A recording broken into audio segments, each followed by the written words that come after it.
Hola, hola, sean bienvenidos nuevamente a este espacio, ya lo conoces, Ágora Podcast. Y bueno, hace rato que no digo por acá mi nombre es Jared Pérez y es un gusto estar nuevamente ya en este episodio. Y bueno, como igual que en los episodios pasados, de este lado, a mi izquierda tengo a Marisú y a Iram. ¿Cómo están? Todo bien, muchísimas gracias. Tengo una pregunta. ¿Episodio número? ¿No lo dijo porque se me olvidó? ¿8? Sí. Muy bien. Muy bien, aquí estamos nuevamente con el siguiente episodio y otra vez un gustazo estar aquí otra vez, nuevamente. Ay, no. En este episodio, en verdad, lo mencioné el pasado, hoy no estoy nervioso. Hoy estoy como que muy tranquilo con el episodio. Eso no es bueno. Pero, bueno, como ya lo vieron en el título, el día de hoy vamos a estar hablando sobre el ser auténtico y el ser inauténtico. Sí, volteando a ver a Iram. Sí, aquí honestos y sinceros. Aquí el tema, el día de hoy, lo propuso Iram. Como que dijo, vamos a meternos en aprietos y nada más y nada menos con uno de los mejores filósofos del siglo XX, si no es que el mejor, el más hablado, el que más influyente dentro del siglo polémico. XX, el más polémico. Y bueno, estamos hablando de Martin Heidegger. De Martin Heidegger, filósofo alemán. Y no quiero yo poner el currículum de Martin Heidegger sobre la mesa. Si alguien lo quiere mencionar, es libre de hacerlo. O algunos puntos, datos sobre Martin Heidegger. Pues algunos datos biográficos ahí para destacar de Heidegger. Él nació a finales del siglo XIX, los 1880 y tantos más o menos, no 89. recuerdo la fecha, 89. Y pues le tocó vivir toda esta cuestión de las guerras mundiales, la primera y pues la segunda guerra mundial. Entonces fue en ese inter donde él también se puso a reflexionar sobre esta cuestión de lo auténtico, lo inauténtico. Menciona también varios aspectos sobre la libertad que vamos, yo creo, a mencionar ahí ahorita más adelante. Y como bien dijiste ahorita al principio, es uno de los filósofos, sino el que es el más influyente del siglo XX, ¿no? De los llamados filósofos existencialistas. Así es. Marisú, ¿algo que quieras agregar? Es que definitivamente, como lo mencionaba Iram, hablando de la Primera y Segunda Guerra Mundial, creo que la vamos a ver reflejada directamente en el pensamiento y en la obra de Heidegger, en este cuestionamiento sobre la vida, la existencia, cuál es el sentido de nuestra existencia o de nuestra permanencia aquí en el planeta. Entonces vamos a ver cómo estos conflictos y el periodo intermedio, que es un periodo como de mucha tensión también entre los países, sobre todo un periodo difícil o complicado para Alemania, se reflejan directamente en el pensamiento filosófico y en la obra de este pensador. Pensador, filósofo, político. Era, ¿cómo se dice? Nacionalsocialista. Así es. El Partido Nacional. Perteneciente al Partido Nacional Socialista. Es historia, ahí les dejo la tarea. Maestro, docente. Fue docente. Rector en distintas universidades. Tiene un currículum bastante amplio e interesante. Sí. Pero creo que si nos quedamos en el currículum no vamos a pasar de ahí. Entonces vamos entrando en materia. En tema. Y bueno, así poniendo como de contexto, vamos a tocar el punto, como lo mencionamos con el nombre del tema, el ser auténtico. Una de las mayores obras de Martin Heidegger, yo creo que es la máxima, ¿no? El libro Ser y Tiempo, que es un tomo de 500 hojas, donde habla sobre el ser, principalmente, o sea, en eso se basa y lo que conlleva con el tiempo. Yo al leer la primera página, te vuela la cabeza porque te pone a cuestionarte, a reflexionar, y es una cosa, o sea, y no es ni siquiera una hoja completa, es como media cuartilla, si no es que menos, porque tiene el título, tiene una frase, empieza con una frase, creo que es como no es alemán, va a ser como un latín o algo por el estilo. Viene su traducción, viene una como explicación o reflexión, y luego viene abajo todas las notas al pie de la hoja. O sea, ni siquiera es una hoja completa de información, y en verdad que te vuela la cabeza con la información que te da. Te pone de mesa el ser y el ente, que ya con eso tenemos mucho para hablar. Entonces, partimos de parte Heidegger de la pregunta de qué es el ser, y si es lo mismo que un ente, y sí, de ahí se va para realizar toda su obra. Esta obra está escrita precisamente en el periodo entre guerras, es de 1927, así que es el periodo que hay como una relativa calma, pero a la vez las potencias se están preparando y algunas están tratando de salir de los conflictos que había dejado la primera, entonces como que tuvo bastante tiempo para ponerse a dar respuesta a esta pregunta. Y como de una pregunta que pareciera ser simple, nos vamos a una explicación que es muy compleja. O sea, lo que vamos a hablar ahorita, y creo que sí hay que mencionarlo, lo que vamos a hablar ahorita es como una pincelada nada más del pensamiento de Heidegger, porque si no nos podríamos ir todo un curso aquí con sus ideas. Entonces sí mencionar que nada más es como algo como muy por encima, rescatando algunos de los puntos principales. Sí. No, sí, pues nada más como comentario para complementar lo que mencionaban ustedes. Este periodo de entreguerras fue muy, ¿cómo lo podría llamar? Pues muy proclive a que surgieran este tipo de razonamientos o de cuestionamientos sobre lo que es el ser humano. Realmente, ¿qué sabemos y qué entendemos como definición de ser humano? Sobre todo a raíz de lo que sucedió en la Primera Guerra Mundial. Los horrores de la Primera Guerra Mundial llevaron a cuestionarse todo eso, ¿no? Pues, ¿qué es el ser humano entonces? ¿Cómo se menciona también el aspecto que el ser humano actuó de esa manera, tomando en cuenta también su propia libertad, uno de los temas que habíamos hablado anteriormente? Entonces, así como Heidegger, pues surgieron otros filósofos también llamados existencialistas, porque precisamente se enfocaron en la existencia del ser, pero enfocándose sobre todo en el ser humano. A lo mejor no tan contemporáneo de Heidegger, pero otra filósofa existencialista más o menos en ese contexto fue Simone de Beauvoir. Entonces, pues más o menos ahí con la misma corriente, ¿no?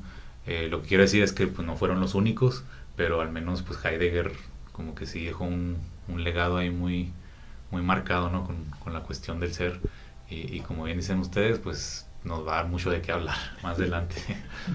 Sí, y a ver si no nos hacemos bolas aquí también, sí. Con el pensamiento, porque simplemente de entre, y sabes que a mí me gusta cuestionar o sacar preguntas, porque si hablamos sobre el ser humano, pues hay que sacar las dos preguntas que al día de hoy se siguen cuestionando: ¿qué es el ser y qué es el humano? Sí, porque podemos hacer muchas cosas buenas o que aparentemente son buenas y son malas. Sí. Ya hablamos antes de lo que era bueno y lo que era malo, tratando de definir qué es el ser y qué es el humano, o el ser humano, como lo mencionabas. Y en esta ocasión pues vamos a hablar sobre el pensamiento del ser auténtico. Ahora, yo traigo la definición, no etimológica, de la autenticidad. Y lo voy a mencionar porque tiene algo que ver con lo que compartía o lo que el pensamiento de Heidegger. Dice: la autenticidad es un valor que se refiere a la verdad, la certeza, la legitimidad, la seguridad, la realidad y la originalidad de una persona. Hay un montón de dónde cortar de aquí. O sea, ya hablamos un poquito sobre la verdad, qué es algo certero, qué es algo legítimo, algo seguro, qué es real. Y hablamos de que esto es algo auténtico, la autenticidad. Y viene Heidegger a plasmar su pensamiento sobre el ser humano auténtico, el ser auténtico. Antes de entrar con esa definición, creo que ahora las definiciones no nos van a ayudar mucho, porque, por ejemplo, yo busqué la definición de ente como tal, y ente también viene como cosa o ser que tiene existencia real o imaginaria. Entonces creo que las definiciones ahora no nos van a ir ayudando mucho, no. Más bien vamos a tener que ir como desmenuzando esta parte del pensamiento de Heidegger, porque sí, las definiciones resultan un poquito abstractas. Sí, complicadas. Respecto a eso, sobre la cuestión del ser que menciona Heidegger, es importante mencionar que él fue uno de los pensadores que criticó más a los antiguos filósofos griegos, a los pensadores griegos, sobre todo a Aristóteles, porque decía, bueno, sí, es que los filósofos griegos hablaron de muchas cosas y precisamente hablaron del ser humano, pero se enfocaron ahora sí que en lo que ellos consideraban lo real, lo existente en ese momento, pero dejaron un poco de lado la cuestión del ser, o sea, realmente qué es el ser, ya enfocándose en el ser humano. Un ejemplo muy básico ahí que hace Heidegger, las piedras, los árboles, pues sí, o sea, son cosas que existen en el mundo, pero cómo el ser humano es consciente de que existe. Y es a lo que nos lleva con la cuestión de que si es auténtico o inauténtico, que vamos a estar hablando más adelante, pero por eso cuestionaba tanto a Aristóteles. Decía, no, pues es que pues sí mencionó mucha cuestión del humano en su tiempo, pero realmente cómo comprobar o cómo confirmar de que eso existía, o sea, que proviene del ser, es yo creo la pregunta central de Heidegger, ¿no? ¿Qué es el ser como tal?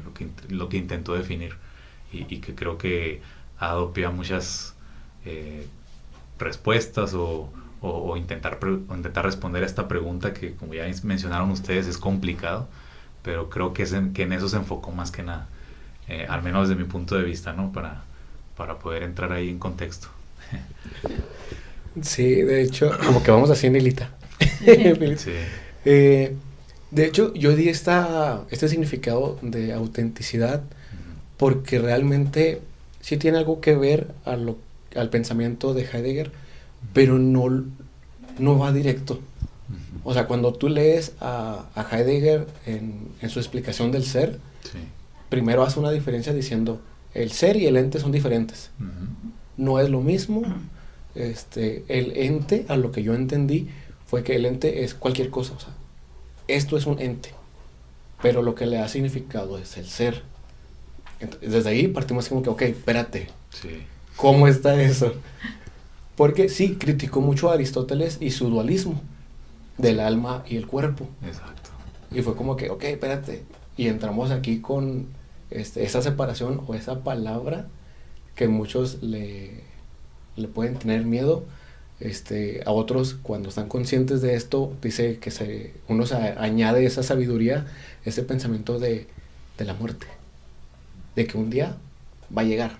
O sea, si algo tenemos seguro mientras estemos aquí, es la muerte. Entonces, Heidegger como que también piensa en esto, dando la crítica hacia el dualismo de Aristóteles, Sí. por el hecho de que Aristóteles y los otros pensadores mencionaban que el alma pues era algo eterno.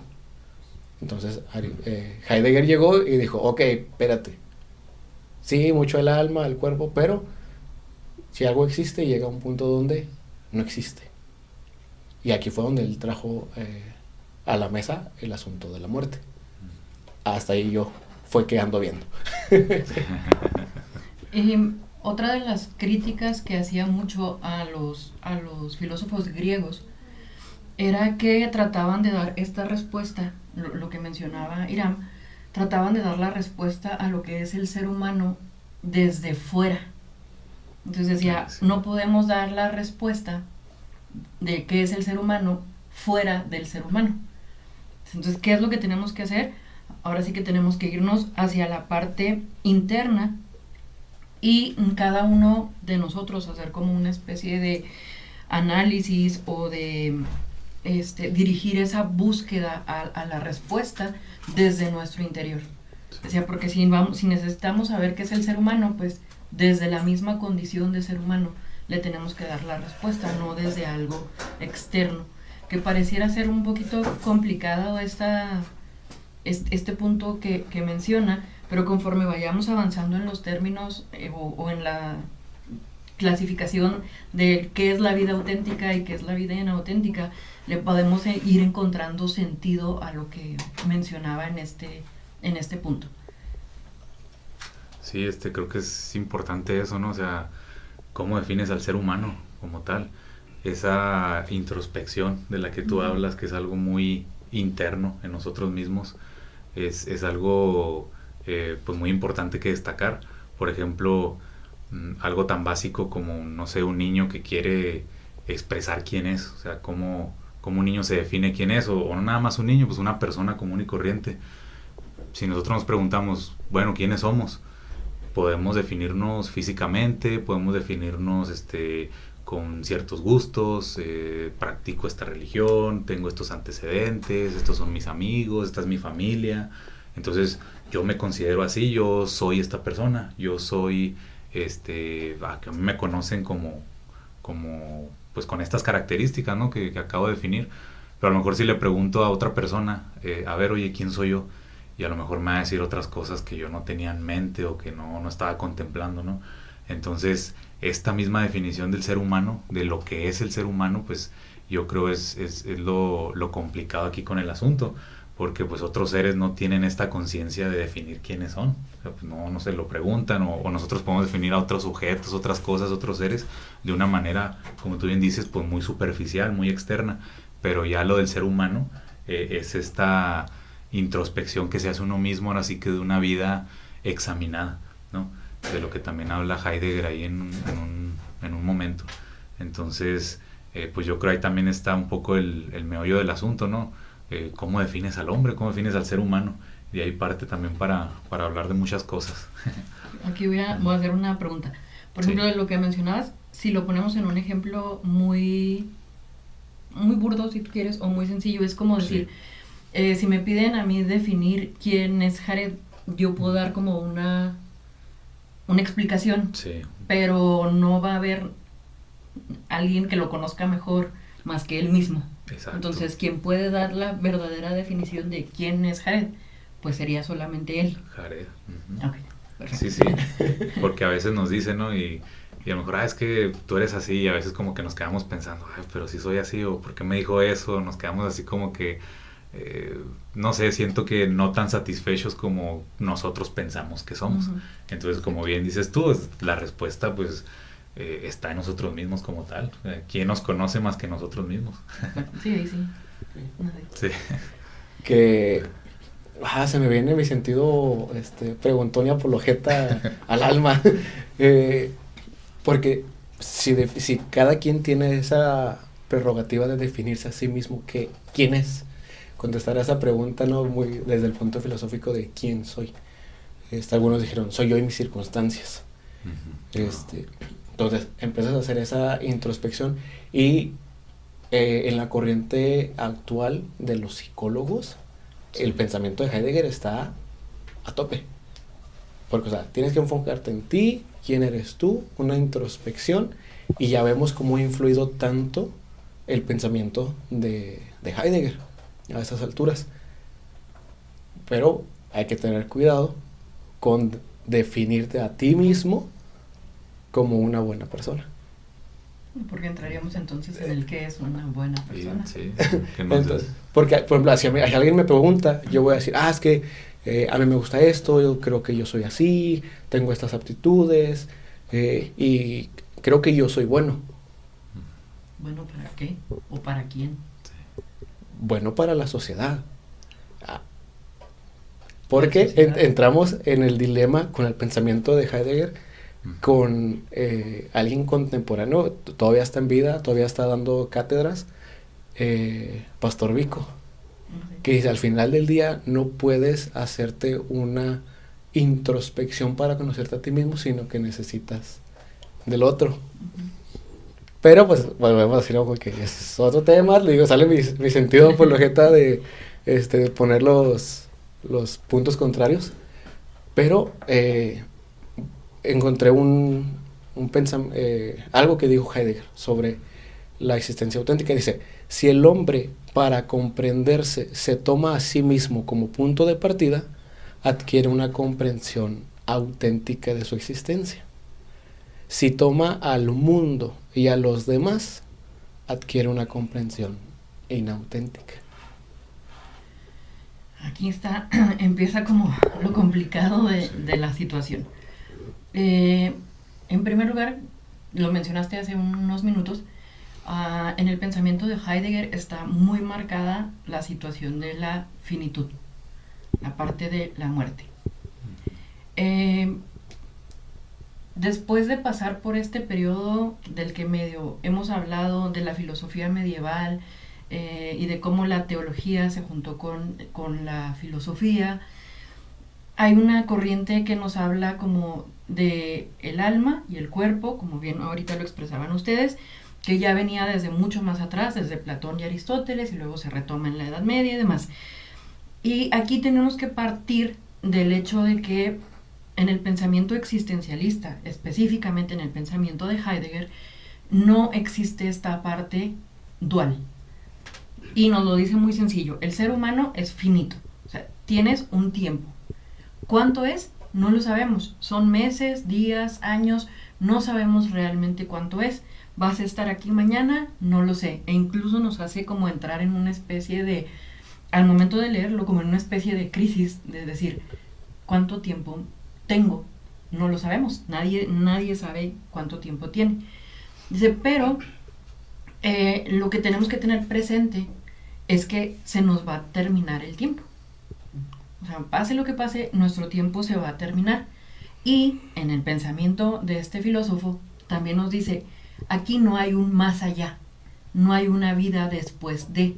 Así que si tenemos que aprender algo, lo tenemos que aprender o lo tenemos que hacer aquí y ahora, porque no hay un tiempo después.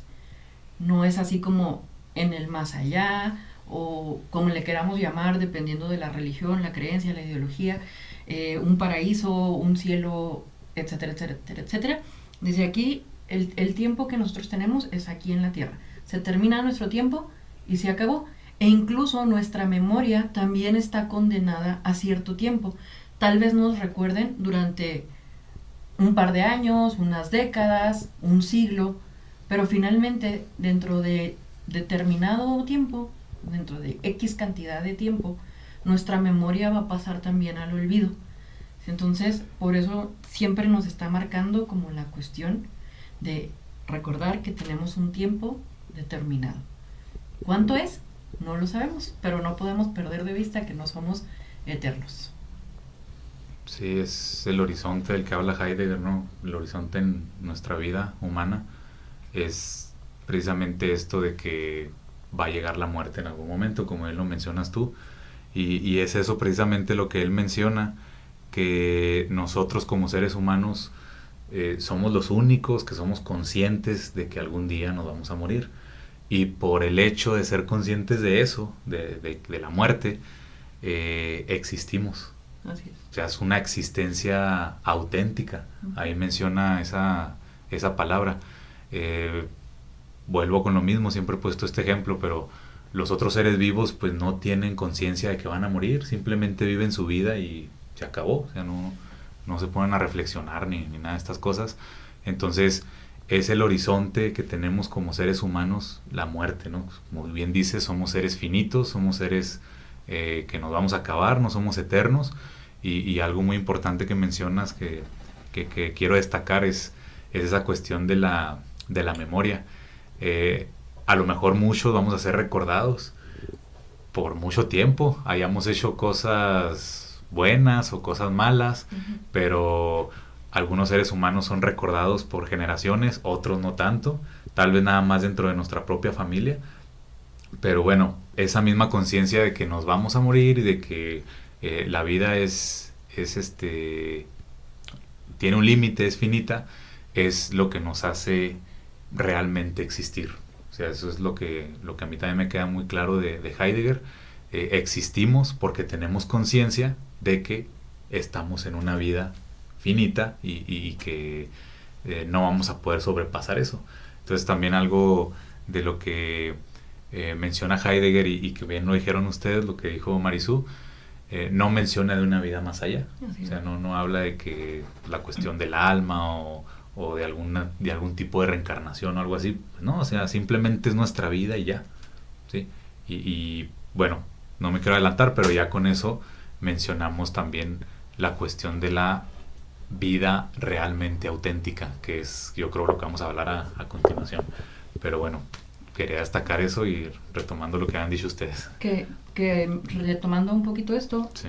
faltaría nada más, creo, hacer como, o el hincapié de que hay dos cosas. Uno, no nos podemos paralizar ante esta idea de que somos finitos y decir así como, ¿qué caso tiene? O entonces, ¿qué sentido tiene que yo haga algo si finalmente me voy a morir? Y la otra es, o de lo que habla, de lo que se menciona mucho en su pensamiento, es perderle el miedo a la muerte. Porque si el ser humano, si a algo le tiene miedo muchas veces, es a la muerte. Y aquí, ahora sí que me voy a ir a la época de docente y voy a aplicar la que siempre les decía a mis alumnos. Una cosa es tenerle miedo a la forma en la que vas a morir, que esa es algo muy distinto, y otra cosa es tener miedo a la muerte como tal. Tú lo mencionaste casi al inicio, no podemos tenerle miedo a algo que tenemos seguro. Entonces, no lo podemos evitar. Entonces, aquí sí hay que diferenciar esa parte. O sea, no podemos tenerle miedo, pero tampoco nos podemos paralizar ante esta pregunta y decir, no, pues entonces, ¿para qué voy a hacer las cosas si no tiene ningún sentido? Finalmente me voy a morir y nadie me va a recordar. Entonces, pues, ¿para qué lo hago? Sí, y de hecho, Martin Heidegger en su libro Ser y Tiempo aborda este tema, obviamente, y menciona o lo toma como la angustia. Esa angustia a fallecer, a morir, a que te va a llegar la hora que no sabes cuándo, como bien lo decían. Y es bien interesante. De hecho, es muy cierto. Una cosa es tener miedo a las formas de cómo vas a partir, cómo vas a morir, a cesar de existir en esta tierra, el hecho de que vas a dejar de vivir, de estar en esta tierra. Y mencionaba mucho mi abuelo. Mi abuelo una vez le dijo a mi padre: mijo, hasta para morir hay que ser hombre. O sea, ¿sí? Dentro de su capacidad, dentro de su pensar, no le tenía ese miedo al hecho, al suceso de la muerte. Ya fue un señor grande de 89 años, ya en paz descanse. Y yo siempre me quedé sorprendido con esas palabras de mi abuelo, siendo un hombre pues de rancho, que se aventó su frase dominguera, a veces decimos, de hasta para morir hay que ser hombre. Entonces, es cierto, e igual, yo tuviera el problema sobre el existencialismo de Heidegger al preguntarle acerca de esta cuestión de, bueno, si cesamos de existir totalmente al momento de la muerte, pues qué valor tiene lo que yo hago. Al final del día, una generación, dos, tal vez sí somos muy recordados, 4 generaciones y nuestra memoria desaparece. Sí. Yo podía preguntarles a ustedes, ¿se saben el nombre de su abuelo?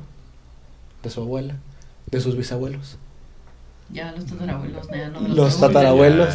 Ya después de ahí o sea, es muy difícil. Los bisabuelos. Hay una disculpa. Y así, eso es algo que hace referencia Heidegger sobre la memoria de cada uno de nosotros.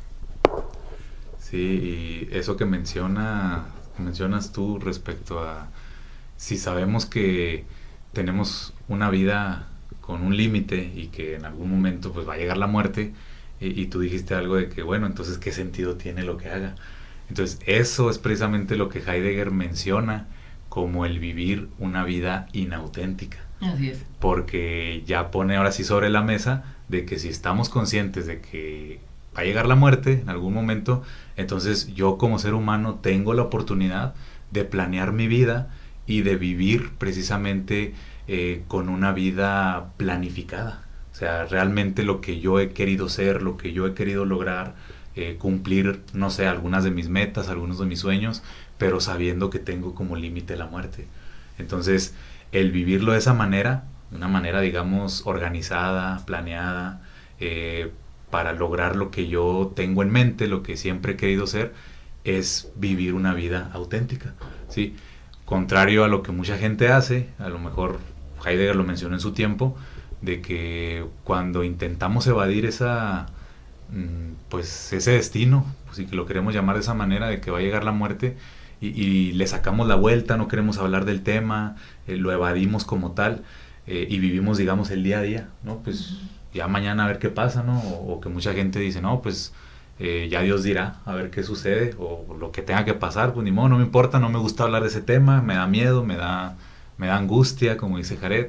Entonces Heidegger menciona que eso ya es vivir una vida inauténtica, porque no estás tomando como referencia pues que en algún momento pues te vas a acabar y realmente pues ¿qué hiciste? O sea, ¿qué hiciste para que seas recordado incluso dentro de tu misma familia?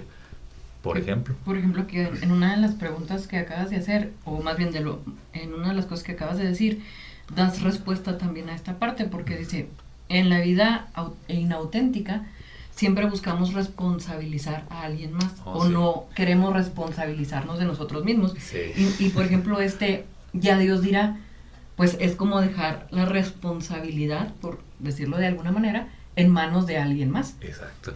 Entonces, si les parece, o si no tienes algo que comentar, me gustaría dar como las características generales de la vida inauténtica, para luego ya como irnos para el otro, con la contraparte. Ok. Entonces, en la vida inauténtica, el primer punto ya lo mencionamos, existe este temor a la muerte, nos genera una angustia, el incluso pensar en ella, ya sea la propia o la de algún ser querido.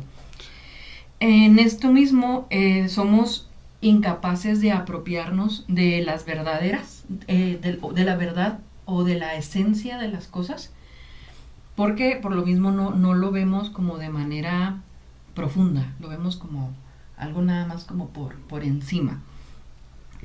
Dice Heidegger que dentro de la vida inauténtica se vive impersonalmente, se lleva una vida superficial, se establecen proyectos tratando de olvidar el tiempo, o sea, como de, por ahí en uno de los libros que estaba yo consultando, decía, hacemos planes y con frases tan sencillas como el te amaré por siempre, dice, y el por siempre no existe, o sea, no hay. Entonces eso es como uno de nuestros proyectos, tratando de olvidar que nuestro tiempo está delimitado. Si no nos responsabilizamos de nosotros mismos dentro de la vida inauténtica, siempre buscamos echarle la culpa a alguien más o responsabilizar a alguien más. Vivimos de las trivialidades de las relaciones sociales, lo que los demás dicen de nosotros, lo que los demás piensan, los placeres estéticos. Seguimos como las corrientes sin ponernos a analizar realmente lo que son. E incluso aquí, y creo que ya lo habíamos mencionado en algún otro de los episodios, hacemos todo lo posible como para tratar de frenar ese tiempo. Sí, incluso ya lo habíamos dicho, así como las cremas, los tratamientos antiedad, el pintarnos el cabello, la cirugía plástica, como para olvidarnos de que estamos envejeciendo y que vamos avanzando. Todo esto es parte de la vida inauténtica, porque no queremos aceptar lo que en realidad tenemos frente a nosotros. Sí, muy, muy cierto. Siento que Heidegger también lo que mencionó respecto a eso de la vida inauténtica en su tiempo se aplica perfectamente ahorita en la actualidad, porque él mencionó, dijo, es que la gente ahorita al estar viviendo de manera inauténtica está abarrotada de cosas materiales, de puros objetos. En su tiempo, no sé, pues la radio, algún vehículo, algo así que le generaba cierto valor. Y nada más se iba su vida en eso, en adquirir esto, en tener lo otro, en estar al pendiente de esto, en estar al corriente de esto otro, etcétera, etcétera. Y ahorita en la actualidad pues es muy similar.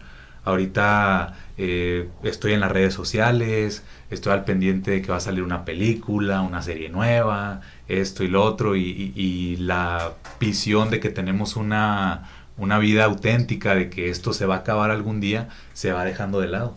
Se va olvidando de tantas montañas de objetos que nos están abarrotando, perdemos de vista la cuestión que él mencionaba.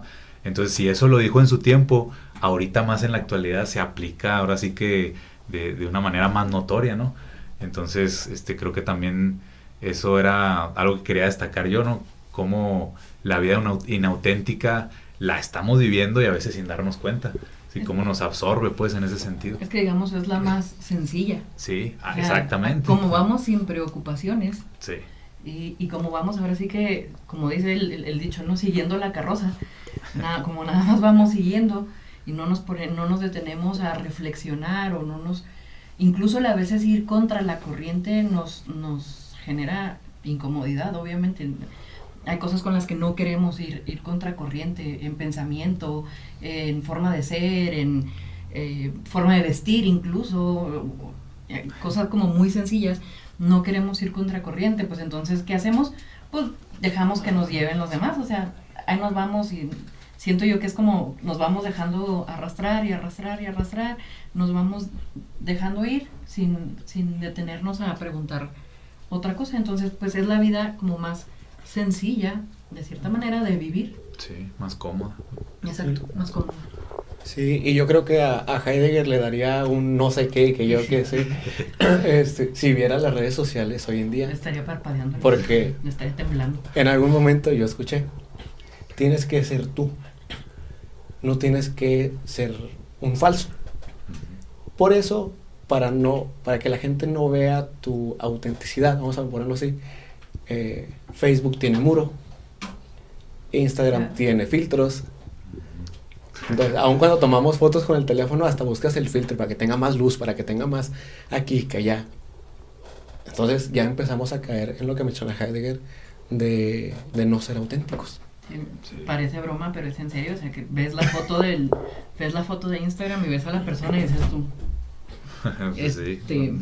¿quién lo cambió? Entonces, sí, yo creo que Heidegger sí estaría un poquito atacado, como que le estaría dando el coraje de la vida al ver la sociedad actual. Pero bueno, vamos con la contraparte. Adelante. Vamos ahora sí con la cuestión auténtica. Auténtica, sí. Ok. Bueno, como ya hemos mencionado, aquí creo que es momento también de preguntarnos a nosotros mismos, ¿hemos estado viviendo una vida inauténtica o realmente hemos estado viviendo con base a lo que sabemos que podemos lograr en cierto tiempo? ¿Sí? ¿Dónde me veo yo dentro de algunos años? ¿Cuáles son mis metas a futuro? ¿Cuáles son mis objetivos? Si lo he estado planificando de esa manera, teniendo en cuenta que algún día pues esto se va a acabar, entonces podríamos empezar a decir que estamos viviendo una vida auténtica. Pero algo que Heidegger también menciona ahí, que creo que es importante destacar, es que a veces lo podemos confundir. Por ejemplo, si yo realmente he estado viviendo esto, digamos hasta ahorita, yo estudié la primaria, la secundaria, la preparatoria, hice una licenciatura, pero ¿por qué lo hice? ¿Realmente lo hice por convicción propia? ¿O lo hice para quedar bien con alguna persona? Lo hice porque me lo pidió mi familia, lo hice porque era mi deber, era mi obligación y yo quería quedar bien con mis padres o con quien me lo estaba exigiendo en ese momento. ¿Estoy trabajando realmente en esto que me apasiona, que me gusta? ¿Esto es mi vocación? ¿O lo estoy haciendo para quedar bien con otras personas? Entonces Heidegger decía también esa situación, bueno, si tú lo estás haciendo por quedar bien con otros o por la simple y sencilla razón de que te lo están ordenando y tú consideras que es un deber como tal, pues realmente también no es una vida auténtica, O sea, ¿por qué? Porque te estás dejando guiar por otras personas o por darle gusto a otras personas. No estás haciendo realmente lo que a ti te gusta, lo que a ti te apasiona. ¿Ok? Entonces hay que tener también cuidado con eso porque sí nos pone mucho a reflexionar si, bueno, he estado planificando mi vida, pero realmente con lo que yo he querido ser, lo que yo he querido hacer, ¿sí?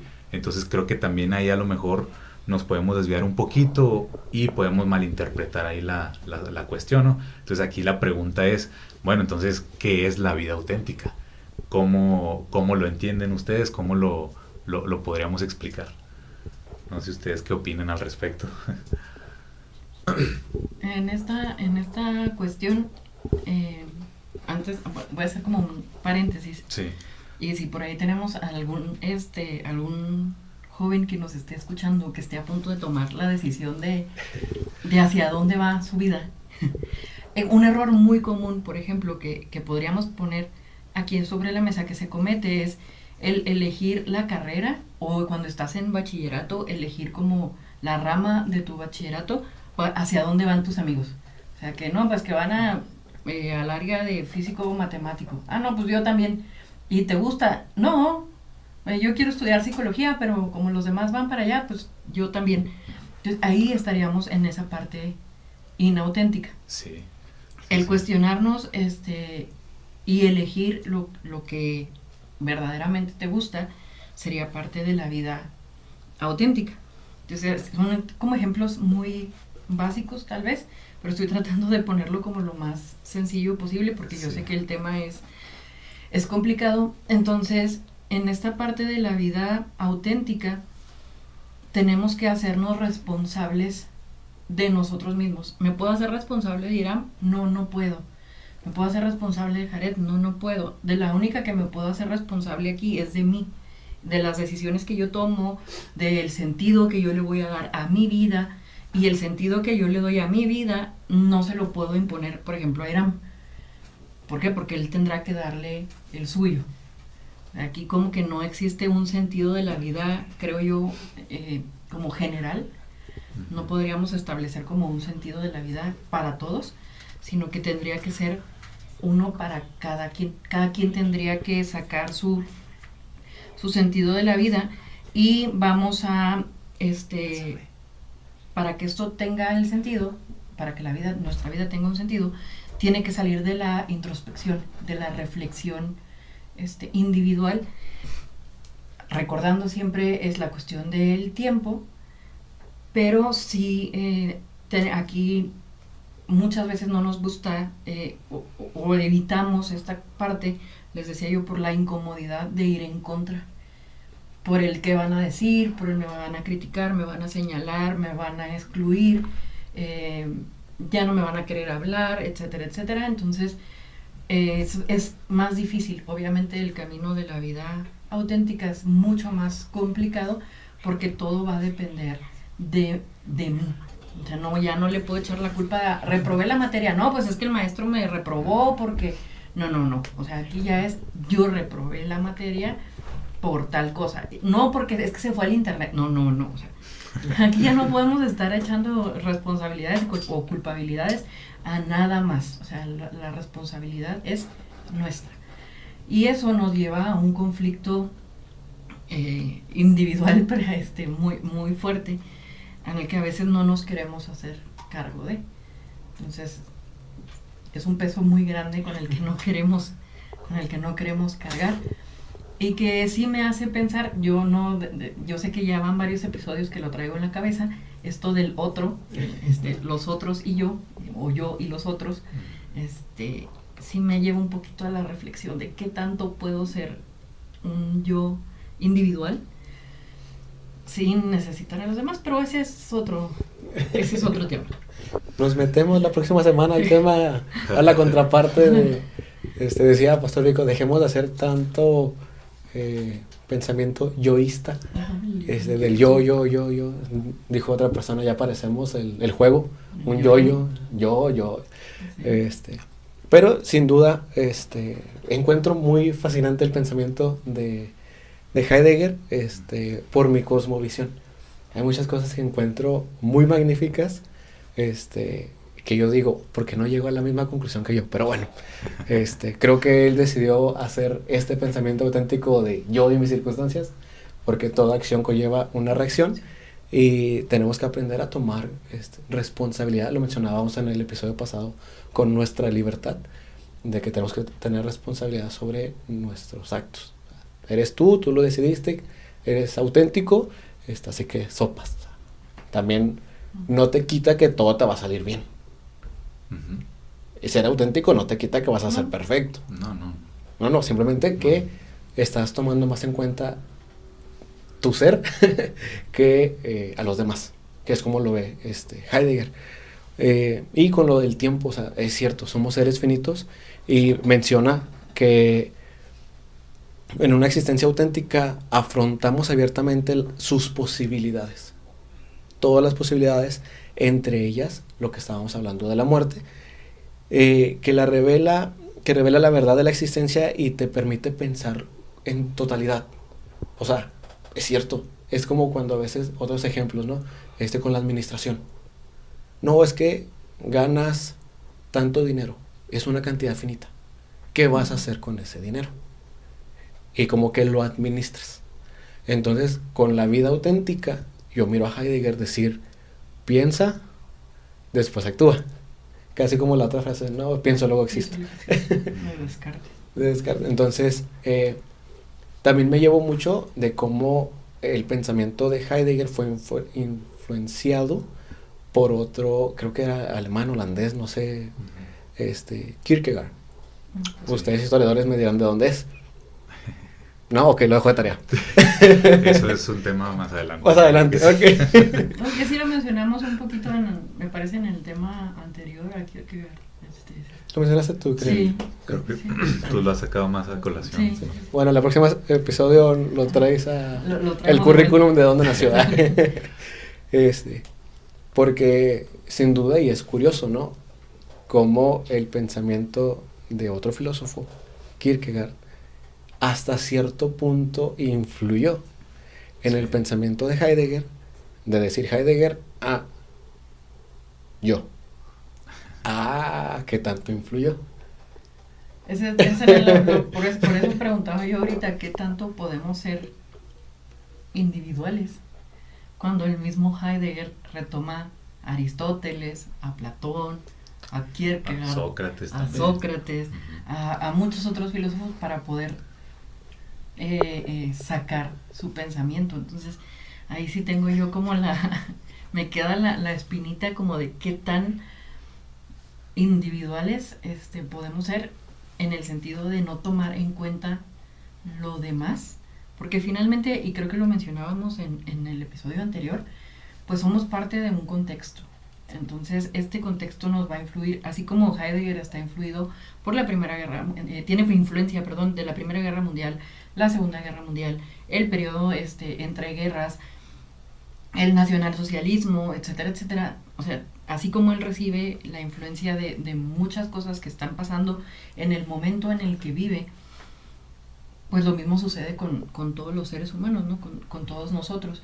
Y somos, ahí sí, creo que lo mencionaba yo en una de las conclusiones anteriores, pues somos nosotros y nuestro contexto.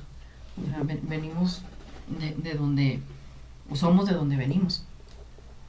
Que a lo mejor no determina, pero sí influye, sí, claro, en lo que nosotros nos convertimos. Entonces, ahí sí tengo como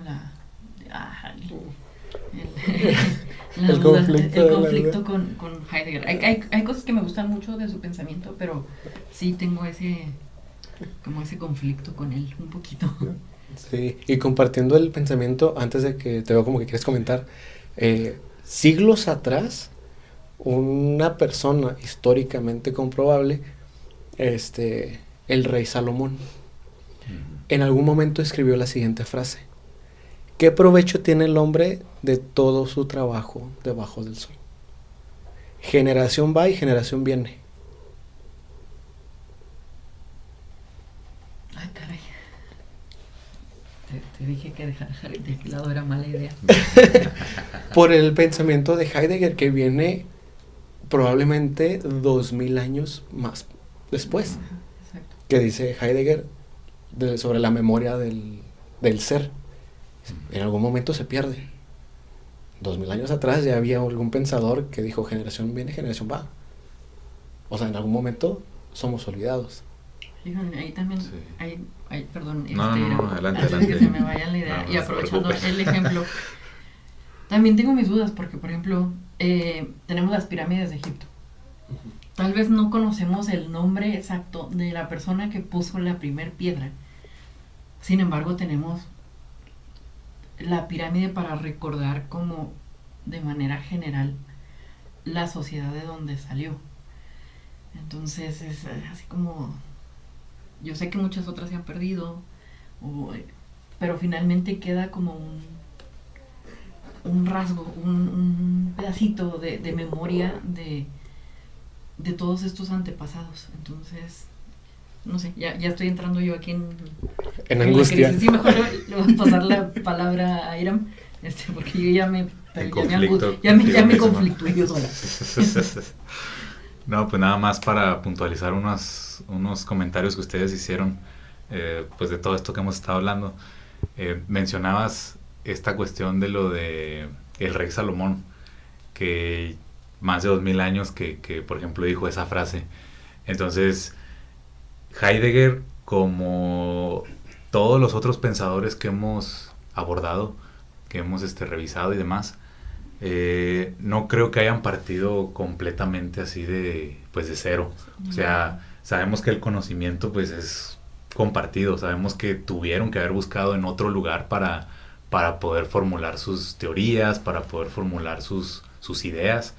Entonces, lo que menciona Heidegger al respecto, yo creo que forzosamente alguien más lo dijo antes y a lo mejor o no se mencionó o no se le dio el crédito o algo, pero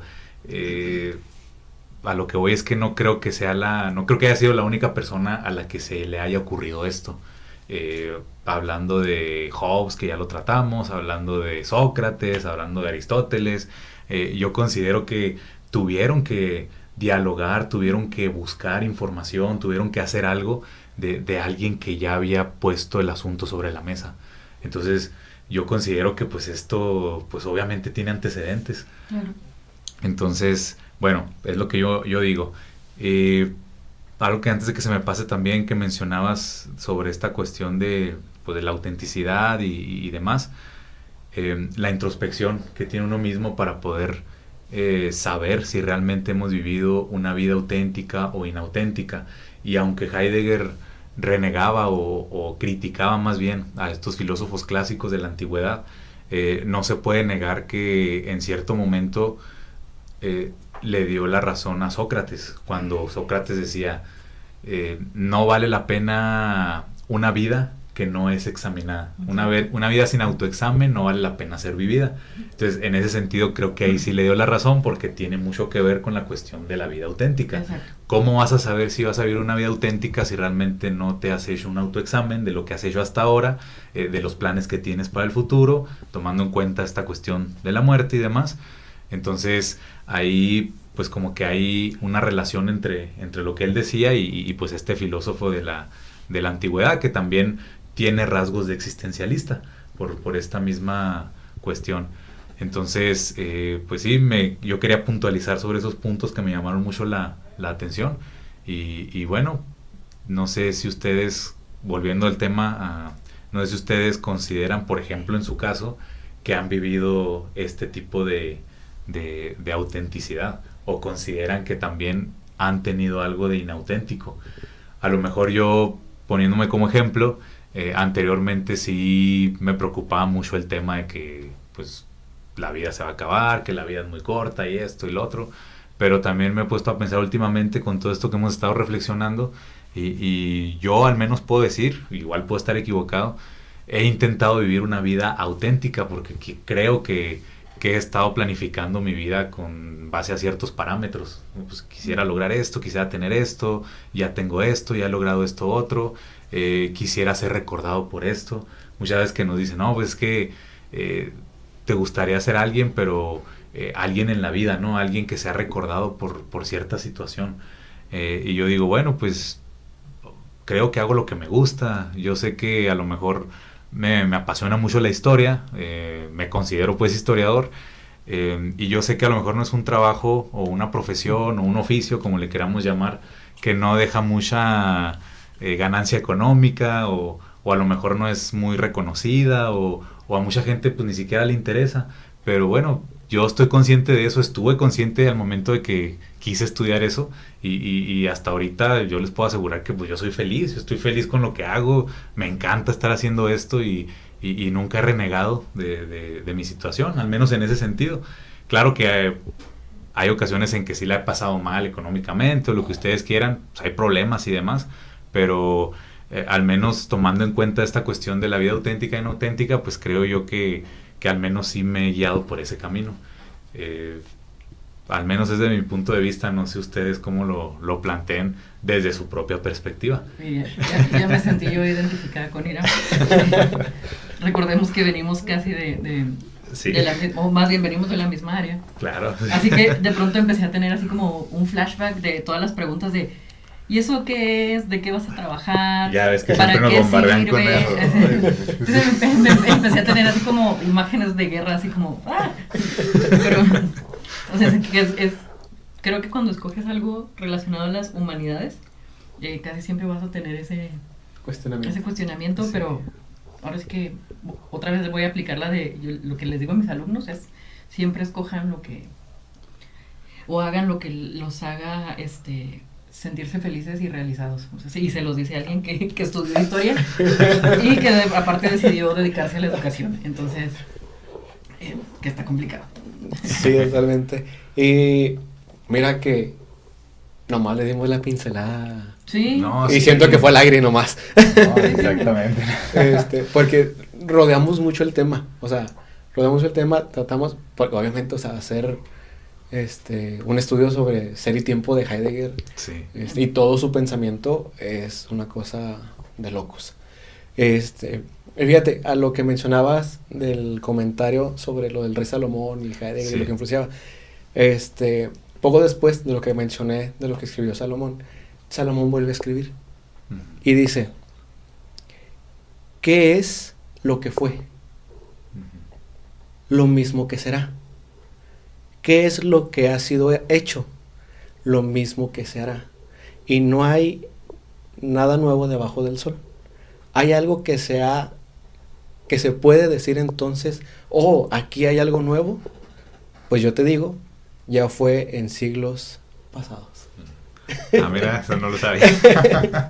Entonces vemos el pensamiento del ser humano desde hace siglos atrás, milenios atrás. Pero mira, vamos a parar el episodio, a relajarnos un poco. Sí. Vamos a ir cerrando. Vamos cerrando. ¿Algún último comentario rapidote? 10 segundos, no es cierto. Rapidote, 10 segundos. Nada más para terminar, ahora sí que dato histórico, yo en esta ocasión termino con un dato histórico. Heidegger, digamos que es de los más contemporáneos de los que hemos hablado, sí. Falleció en 1976 me parece que fue, sí. 1976. También fue puesto su pensamiento mucho bajo la lupa por esta cuestión de haberse afiliado al Partido Nacional Socialista, e incluso después de ser rector de una de las universidades alemanas más grandes de la época, se le retiró de la docencia y no le permitieron regresar a la cátedra durante muchísimos años, en lo que pasaron todos los juicios y demás para revisar su obra y ver qué tanta influencia del nacionalsocialismo había en ella. Entonces, pero él se había salido del partido muchísimo tiempo atrás. Realmente su estadía en el partido fue corta, sí. fue breve. Entonces, sí, por esta parte como que oscurece mucho su pensamiento. Entonces yo a quien se acerque al pensamiento de Heidegger sí le recomendaría que no deje que esta idea del nacionalsocialismo influya en el lector. O sea, ahora sí que léanlo sin esa parte en la medida de lo posible. Muy importante la aclaración, creo que es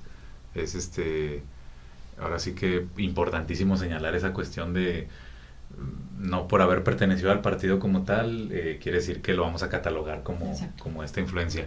Y así también igual, nada más para terminar, los otros filósofos de los que ustedes han hablado, por ejemplo, durante la Edad Media, Santo Tomás, San Agustín, que son considerados también filósofos y muy apegados al catolicismo, creo que también entraría dentro de la misma postura, ¿no? No por haber sido católicos son rechazados por los filósofos de la actualidad, porque pues, el pensamiento que dejaron es muy relevante.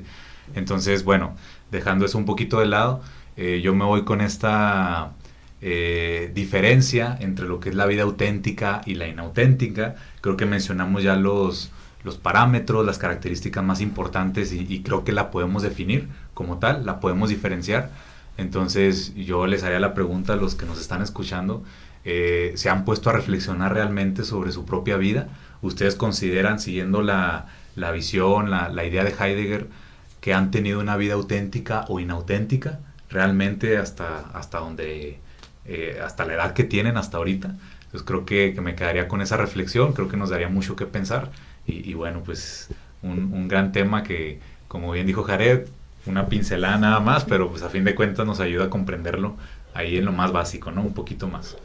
Sí, y bueno, pues de esto va el podcast, de reflexionar, de compartir, de que aprendan, y hasta nosotros mismos aprendemos y nos ponemos hasta a leer más. Sí. Así que, bueno, este ha sido el episodio de hoy. ¿Vas o voy? Vas. Y bueno, nos despedimos, no sin antes recordarles que nos pueden seguir a través de las redes sociales, nuestra página en Facebook, Instagram. Por ahí pueden seguir cortos de este episodio, de otros episodios, cápsulas especiales en TikTok, en YouTube. Y pues bueno, obviamente si están viendo esto a través de YouTube, Spotify, aquí nos pueden seguir escuchando, todo como Agora Podcast. Y bueno, fue un gusto compartir otro episodio con ustedes. Igualmente, muchas gracias.